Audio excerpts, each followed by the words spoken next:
గోవింద గోవింద.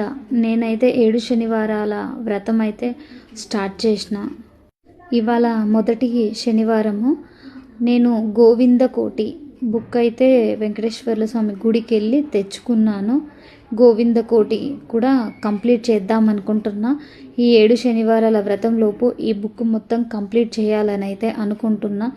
నేను వెంకటేశ్వర స్వామి పూజ ఎప్పటి నుంచో చేయాలి అనుకుంటున్నాను, కానీ అసలు అవ్వట్లేదు. కానీ ఇన్ని రోజులకి స్వామి అనుగ్రహం అయితే ఇప్పుడు వచ్చింది. పూజ మాత్రం చాలా బాగా చేసుకున్నా. మనం చేసుకోవాలి అంటే చేసుకోము, స్వామివారి అనుగ్రహం ఉంటేనే చేసుకుంటాము. 2 నెలల నుంచి అయితే అనుకుంటున్నా, కానీ ఇప్పటికైతే కుదిరింది. నా ఈ చిన్ని వీడియో కనుక నచ్చితే లైక్, షేర్, సబ్స్క్రైబ్ చేసుకోండి. Govinda Govinda. Thank you for watching.